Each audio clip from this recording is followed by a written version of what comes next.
Fala pessoal, tudo bem? Aqui é o Pedro. Se você não me conhece ainda, eu sou estudante de medicina aqui da USP de Bauru. E hoje, aqui no MegaMed, a gente vai falar de um tema muito importante, que é a hipertensão arterial. A hipertensão arterial, a hipertensão arterial, cada vez mais, ela vai afetando mais pessoas no mundo, porque a nossa população está envelhecendo. No Brasil, a gente já está passando por envelhecimento da população, porque as condições de vida estão melhorando, as pessoas estão vivendo mais, as condições de saúde estão melhorando também. E com esse envelhecimento da população, as doenças crônicas também aumentam. Dentre elas, a hipertensão arterial, a diabetes, entre outras. E a hipertensão arterial é uma grande causa de morbidade e mortalidade. Então, ela vai causar outras doenças, como doenças coronarianas. Então, a hipertensão arterial ela pode causar infartos agudos do miocárdio, porque ela pode causar lesões vasculares. E as lesões vasculares também podem causar acidentes vasculares encefálicos. Além dessas duas grandes causas de mortes que a hipertensão arterial ela pode causar, ela pode propiciar essas doenças, ela pode causar também insuficiência renal crônica e pode causar insuficiência cardíaca congestiva. Então, como nós vimos, a hipertensão arterial ela é uma grande causa de morbidade e também de mortalidade. É uma grande causa de mortes no mundo. E agora a gente vai ter uma noção melhor disso com alguns números, com alguns dados que foram coletados, tanto no Brasil como no mundo. A gente vai dar uma olhada na epidemiologia da hipertensão arterial. Então, o primeiro dado que eu trouxe aqui é de uma pesquisa que foi feita nos Estados Unidos em 2009. E nessa pesquisa que foi feita nos Estados Unidos, eles pegaram uma população de idosos com 75 anos ou mais e analisaram quantos desses idosos tinham hipertensão arterial. Nessa população de idosos, na população de homens especificamente, 64% dos homens tinham hipertensão arterial. Então, a grande maioria dos homens tinha hipertensão arterial. Já na população feminina, 76% das mulheres tinham hipertensão arterial. Então, como a gente vê, tem uma grande relação da hipertensão arterial com o envelhecimento. Outro dado que eu peguei aqui é uma estimativa, na verdade, um dado atual, que aproximadamente por ano 50 milhões de pessoas morrem todo ano. E dessas 50 milhões de pessoas, nós temos ali uma população de mais ou menos 15 milhões de pessoas que morrem por causas cardiovasculares. Então, por problemas no coração e nos vasos sanguíneos. E nessas doenças cardiovasculares, a hipertensão arterial ela vai ser um fator muito importante, porque, como a gente viu, a hipertensão arterial ela leva a muitas dessas doenças. É uma grande causa de mortalidade, portanto. Então, 30% das pessoas que morrem por ano morrem por eventos cardiovasculares. 15 milhões de pessoas por ano. E agora a gente vai pegar um dado do Brasil. Nesse dado do Brasil, a gente pegou aqui do DataSUS 2017, para uma população de idosos com mais de 60 anos. Esse ano, em 2017, 650 mil idosos morreram no Brasil. Desses 650 mil, 230 mil morreram por eventos cardiovasculares. E isso representa mais de 30% das mortes no ano de 2017. Então, agora que a gente teve uma noção, a gente viu nitidamente como a hipertensão arterial ela vai afetar em muitas outras doenças e na mortalidade da população. A gente vai ver agora um pouco da fisiopatologia, como que a hipertensão arterial ela vai acontecer principalmente nos idosos. Depois a gente pode fazer em outro momento um vídeo mais geral falando das outras causas, porque a hipertensão arterial é multifatorial. E depois a gente vai falar de diagnóstico, como que a hipertensão arterial é diagnosticada. Então, pessoal, agora na segunda parte do vídeo nós vamos falar do diagnóstico e da fisiopatologia da hipertensão arterial. Mas antes de começar, a gente tem que saber o que é a hipertensão arterial. Qual que é a definição? A definição é baseada numa quantificação da pressão medida em milímetros de mercúrio. Então, o indivíduo que tem uma pressão arterial sistólica maior ou igual a 140 ou uma pressão arterial diastólica maior ou igual a 90 milímetros de mercúrio. Não se preocupem muito com esses valores, a gente vai ver mais para frente. Mas isso é bom para ter um valor de referência. Então, falando da fisiopatologia. Então, a gente vai focar aqui na fisiopatologia da hipertensão arterial que ocorre com o envelhecimento. E o que vai acontecer no envelhecimento que vai propiciar a hipertensão arterial? No envelhecimento, nós vamos ter um envelhecimento dos vasos sanguíneos, e esse envelhecimento dos vasos sanguíneos vai ser muito importante para causar hipertensão arterial. O que vai acontecer? Nesses vasos, nós vamos ter um enrijecimento do vaso. Esse enrijecimento ele vai acontecer porque nós vamos ter um maior depósito de colágeno nos vasos e nós vamos ter uma diminuição de elastina.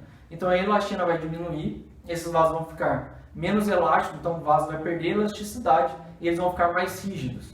Além disso, com o tempo, o envelhecimento, pode acontecer acúmulo de gordura nos vasos, que isso é muito normal. Todos os indivíduos vão ter um acúmulo de gordura nos vasos e esse acúmulo de gordura também vai propiciar uma calcificação, que vai promover um enrijecimento do vaso.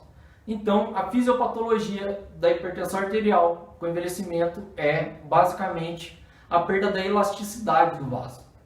E essa perda da elasticidade vai afetar principalmente a pressão arterial sistólica. Ela vai aumentar a pressão arterial sistólica. E qual que vai ser a manifestação dessa hipertensão arterial? Nós vamos ter principalmente aumento da pressão arterial sistólica. Então, o indivíduo que vai envelhecendo até 80, 90 anos, ou seja, oitava, nona década de vida, ele vai tendo um aumento progressivo da pressão sistólica, pressão arterial sistólica. E qual que vai ser esse aumento? Esse aumento da pressão arterial sistólica ele vai ser de 25 a 35 milímetros de mercúrio. Então, é um aumento muito importante. Na pressão arterial diastólica, a gente vai ter um aumento também, mas vai ser um aumento maior de 10 a 15 milímetros de mercúrio. Mas esse aumento ele só vai acontecer até os 60 anos. Depois dos 60 anos, vai estabilizar, a pressão diastólica vai estabilizar e ela pode até diminuir. Então, como a gente viu, a gente vai ter um aumento da pressão arterial sistólica progressivamente até os 80, 90 anos, enquanto a partir de 60 anos a pressão diastólica vai diminuir. E esse maior aumento da pressão arterial sistólica vai aumentar a pressão de pulso. O que é a pressão de pulso? A pressão de pulso é a diferença entre a pressão arterial sistólica e a pressão arterial diastólica. Muitos estudos indicam que esse maior aumento da pressão de pulso está muito relacionado com patologias, com lesões vasculares e com muitas doenças. Então, o indivíduo idoso, se você for fazer uma palpação na artéria radial desse indivíduo, ele vai ter uma pressão de pulso maior. Então, agora que a gente falou da fisiopatologia, vamos falar de diagnóstico. Agora a gente tem uma tabela aqui. Nessa tabela, nós temos os valores para uma pressão arterial normal, o indivíduo pré-hipertenso, o estágio 1, 2 e 3 da hipertensão. Então, como nós vimos, o indivíduo que tiver uma hipertensão arterial, ele vai ter uma pressão sistólica maior ou igual a 140 ou uma pressão arterial diastólica maior ou igual a 90 milímetros de mercúrio. Mas é importante ter uma ideia na cabeça que esse valor é arbitrário. Não quer dizer que o indivíduo vai começar a ter doença a partir do momento que a pressão sistólica dele for maior que 140. Não. O que acontece é que quanto maior a pressão arterial do indivíduo, maior a probabilidade dele ter alguma doença, ter alguma lesão vascular ou a lesão em algum órgão. Então vamos dar uma olhada nos valores. Então, o que é uma pressão normal? Então, a pressão arterial normal é uma pressão arterial sistólica menor ou igual a 120 milímetros de mercúrio, uma pressão arterial diastólica menor ou igual a 80 milímetros de mercúrio. O famoso, popularmente chamado 12 por 8, que acontece que as pessoas cortam um zero e chamam de 12 por 8. Então, o indivíduo que tiver a pressão menor do que 120, uma pressão menor do que 80 nas pressões arteriais sistólica e diastólica, respectivamente. Nós temos uma classificação do indivíduo pré-hipertenso, que é esse indivíduo que vai estar na faixa entre o normal e a hipertensão, ou seja, para a pressão arterial sistólica, entre o 120 e o 140. Então, entre o 120 e o 140, e a pressão arterial diastólica, entre o 80 e o 90. Daí nós vamos ter o estágio 1, 2 e 3 da hipertensão. Então, pessoal, agora, se vocês quiserem, dê uma olhada nos valores, vem classificação de uma hipertensão arterial, estágio 1, 2 e 3, dê uma olhada aqui nos valores. Se quiserem, tirem algum print, para dar uma olhada com mais calma depois. Eu não vou ficar me alongando muito nisso, não vai tomar muito tempo. E ressaltando, pessoal, que esses valores que eu peguei, porque essas classificações elas variam muito, toda hora a diretriz em relação à classificação de hipertensão arterial muda. Eu peguei da 7ª diretriz brasileira de hipertensão arterial, que é uma diretriz mais atual de 2016. Outros instrumentos diagnósticos que estão disponíveis para auxiliar o médico no estabelecimento do diagnóstico são o MAPA e o MRPA. O que seria o MAPA? O MAPA é a monitoração ambulatorial de pressão arterial e o MRPA é a monitoração residencial da pressão arterial. Então o MAPA vai ser aquele aparelho que o indivíduo vai colocar no braço e ele vai utilizar esse aparelho por 24 horas. Nessas 24 horas, esse equipamento vai aferir a pressão do indivíduo de forma intermitente, ou seja, de tempo em tempo. Então, o MAPA vai ser usado por 24 horas. Já o MRPA vai ser feito residencialmente. Então, o indivíduo, se ele souber aferir a pressão, se ele tiver um aparelho para aferir a pressão, ele pode estar aferindo essa pressão. Ou por algum indivíduo que ele conheça que seja habilitado para fazer isso. Lembrando que deve ser um indivíduo que seja habilitado, ou seja, que consiga aferir a pressão, para que não fuja de um valor correspondente à realidade, que não fuja da realidade. Como que funciona esse instrumento diagnóstico? Esse instrumento diagnóstico vai ser utilizado por 5 dias. E nesses 5 dias, a cada dia, vão ser aferidos 6 vezes a pressão arterial. Vão ser aferidas 3 vezes de manhã e 3 vezes à noite. Então, no MRPA,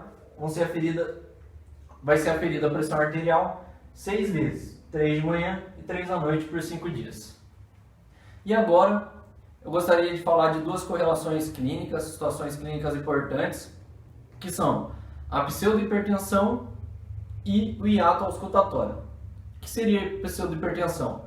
A pseudohipertensão é uma situação que vai acontecer em alguns idosos, mas são somente alguns, não é uma situação tão frequente. O que acontece na pseudohipertensão é que alguns idosos eles vão ter uma calcificação da artéria e essa calcificação vai ser mais proeminente, ela vai ser muito maior, a ponto de no momento que o médico ou o enfermeiro, o funcionário de saúde estiver aferindo a pressão desse idoso, ele não conseguir ocluir a artéria desse idoso. E o que vai acontecer se a artéria não ocluir?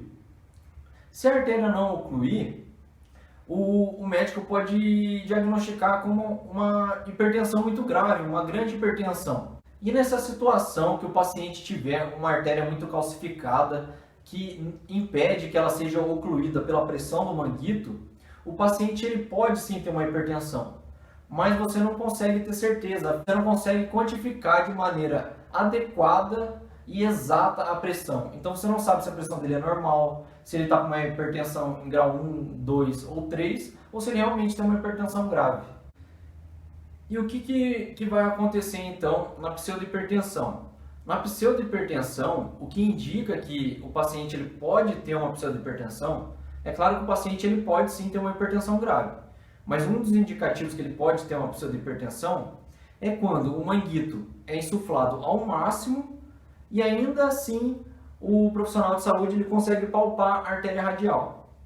Então, quando ele conseguir palpar essa artéria radial no momento que o manguito foi insuflado ao máximo, nós vamos ter uma manobra de Osler positiva. Isso se chama manobra de Osler. Na manobra de Osler, o profissional de saúde vai insuflar o manguito até o máximo, palpar a artéria radial e ver se consegue palpar ou não.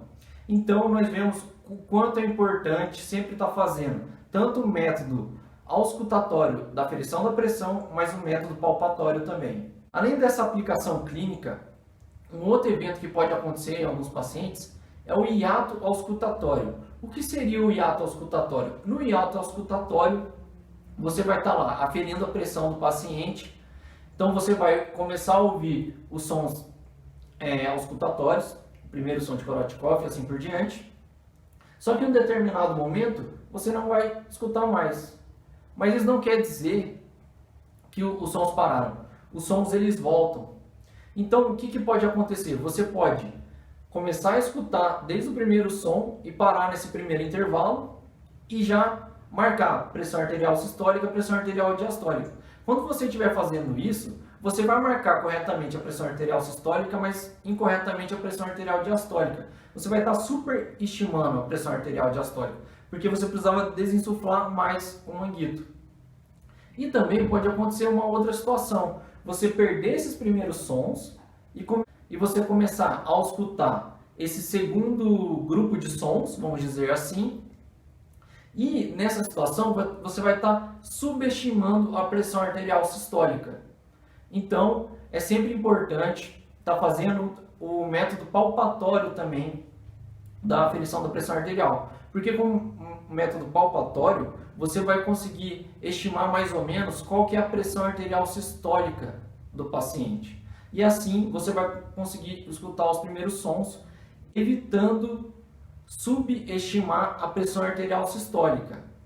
E outra coisa muito importante é desinsuflar o manguito até o fim e continuar auscultando, para não perder outros sons e evitando assim a superestimação da pressão arterial diastólica. Então era isso, pessoal, era isso que a gente queria trazer no vídeo de hoje. Eu vou deixar os materiais que eu usei aqui, os livros de referência, e também vou deixar um artigo que eu usei, que é na verdade um resumo da 7ª diretriz, que eu falei aqui de 2016, a Diretriz Brasileira de Hipertensão Arterial. E é isso então, pessoal. Se tiverem alguma dúvida, deixem nos comentários, deem sugestões também. Espero que vocês tenham gostado do vídeo. Um forte abraço. Até mais.